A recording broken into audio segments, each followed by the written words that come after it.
So I've got a question for you. What does your hallway look like now that the cooler weather has arrived? Okay, mine is a mess of coats and sweaters. So to alleviate the mess and the stress, design expert Leigh-Ann Allaire Perrault has a surprise storage solution.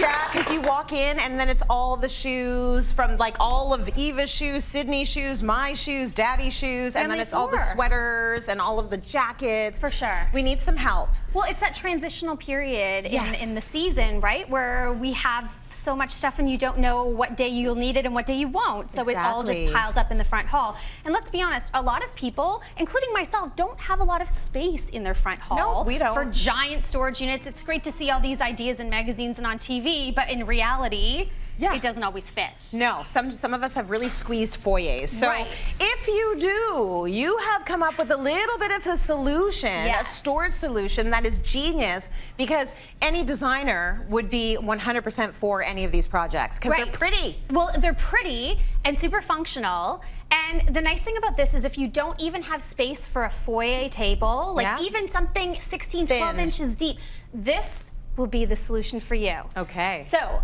I went out to my local thrift store and I got some vintage frames and I found this great piece of artwork. Lovely. And I decided to use them as little hidden secret storage compartments because I've built a contraption. You ready? Are you ready? And behind.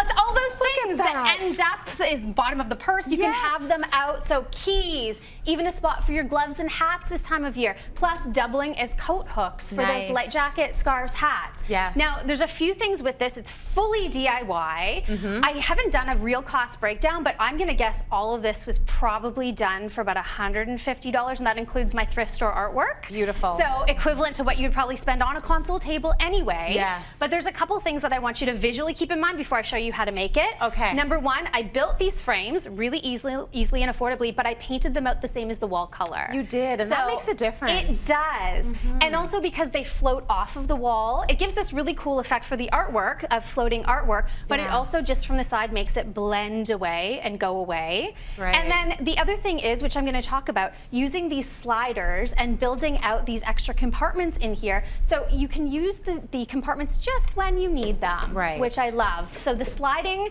rails are actually drawer rails. Oh, they Which I'm going to show how they work into the project. Genius. They look good quality as well. They're very good quality. You can't even hear anything when you do the slide. So that is the key. The secret ingredient is picking up rails, and I brought this package in because you want to look for full extension rails that are also quiet close, just like drawers. You know, you don't slam your drawers closed anymore. You can't, even if you wanted to. They close really smoothly. You can do the same with these as well. So I started with a trip to my home improvement store and picked up some 1x4x6 wood. And for the large box, I needed two pieces to build that full box. So very inexpensive. I think a piece is about $6 each. So some lumber. I just used some knotty pine.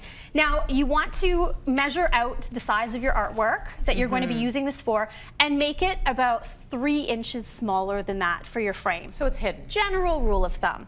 But still with the stability of the frame and behind. So what I like to do, there's two ways that you can create the box here. Now these aren't screwed or glued together. You'd want to use wood glue, and then you can either use a nail gun, which I have, but not a lot of people do. So if you pretend that the top and bottom is your longest piece, you can screw through the bottom, and that way when it's hanging, you don't see the screw holes from the top or the bottom. Just a little way to hide things and keep the sides nice and clean. Now, another little trick that I wanted to point out with the anatomy of the project here is that when you're building your frame, you actually need, if you notice in the center, I have here some stabilizer pieces. This is actually where your drawer rails attach to, so those are a necessity to add in. But what I realized with the project is it was really helpful if I kept one piece, the end piece, where you don't see at the back, if I kept that the same height as my long pieces. But if you'll notice here, I'm going to hold this up, I cut the other pieces right to the end. a little bit shorter on my table saw, and that is because it equals the distance of my rails, so they fit in and hide so that they're as snug to the wall as possible. Oh, I see. So you can see with this frame here, one long piece at the end, 3 shorter pieces, and now my rails screw right in on the sides there, the artwork, which is nice and simple.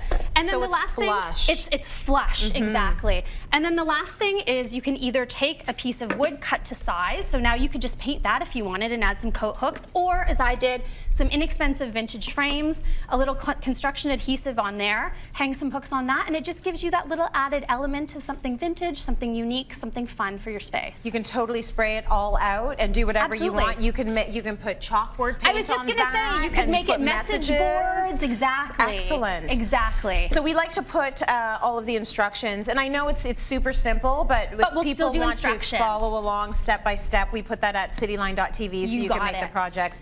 You've got like just great things happening in that brain of yours all the time. So we love that you bring them here on Cityline.